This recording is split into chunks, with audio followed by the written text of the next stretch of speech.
हंगामा का और मेरा एसोसिएशन काफ़ी सालों से है। इनफैक्ट मैंने अपनी पहली चैट अपने फैंस के साथ बॉलीवुड हंगामा के ज़रिए की थी, और आज BSNL जो हमारे देश का one of the largest internet service providers है, वो हंगामा के साथ मिलकर उन्होंने एक एंटरटेनमेंट म्यूज़िक स्टोर क्रिएट किया है, जहाँ पर ना केवल म्यूज़िक बट वीडियोस और अपने फेवरेट एक्टर का एक पेज होगा।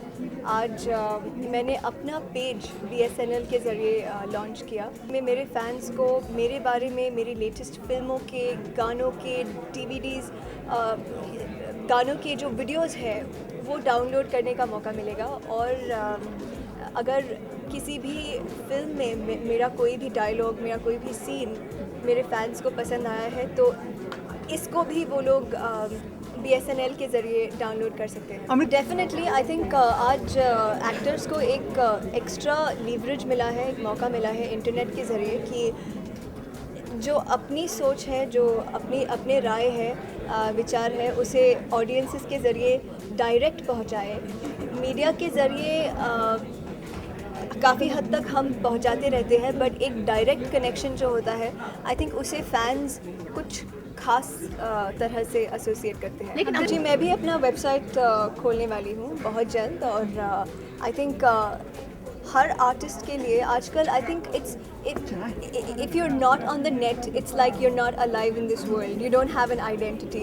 It's not only for a celebrity, for everyone out there, you know, you got to have your identity on the net, whether it's the Facebook or whether you have your own page, you know, it's anybody wants to know anything about you, it's just at the click of a button. So blogging के ज़रिए शायद I think celebrities एक अपने comfort level और अपने language में उसी बात को कन्वे कर सकते हैं जो शायद किसी और के इंटरप्रिटेशन के ज़रिए शायद डाइल्यूट हो या मिसकंस्ट्रू हो। तो एक उसका फ़ायदा अपना है कि अपनी बात अपनी ज़ुबान में और अपने स्टाइल से ऑडियंसेस तक पहुंचा सके। आमिर खान का वेबसाइट है, बिग बी का वेबसाइट है, जॉन इब्राहिम का बहुत अच्छा वेबसाइट है। I do go and do check out, you know, websites of other actors, what they're doing, what messages they're leaving. It's a good way of knowing what's going around in your same industry. Well, ऐसा होता है और ऐसा previously भी हो चुका है। काफ़ी सारे सेलिब्रिटी वेबसाइट्स हैं जो जिसमें वायरस होते हैं और जो डाउनलोड करने से आपके कंप्यूटर को नुकसान हो सकता है। बट आई थिंक लाइफ में हर एरिया में कोई रुकावटें होगी, हर दिशा में कोई ऑब्स्टिकल्स होगी। So doesn't mean that we stop taking that path. Well, जब हम किसी फिल्म का एक हिस्सा होते हैं तो obviously we are emotionally connected with the film, so we are probably not the best जज ऑफ कि फ़िल्म क्यों नहीं चली या फिर ऑडियंस को क्यों पसंद नहीं आई। हमें ये कहना बहुत मुश्किल हो जाता है, बट ऑडियंस जो है वो सबसे बड़ी जज होती है, क्योंकि हर फिल्म जो होती है उसकी सेंसिबिलिटी अलग होती है और हर ऑडियंस की सेंसिबिलिटी अलग होती है। You know, there must be certain kind of comedy that I don't enjoy but somebody working for me enjoys. So जब हम फिल्में बनाते हैं तो it's not sometimes for everybody, it's sometimes for a section of the audience, and you never know what clicks with home.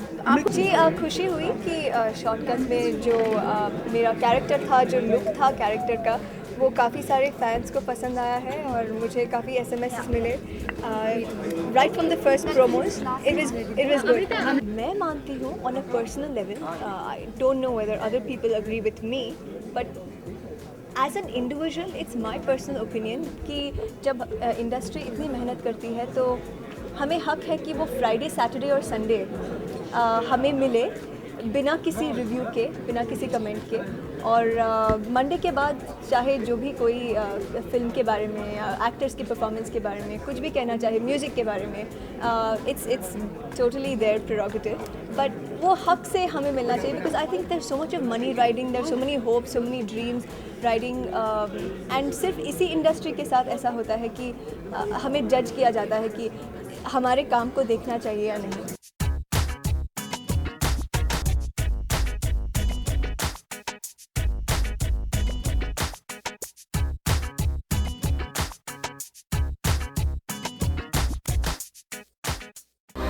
To watch more, log on to www.erosentertainment.com.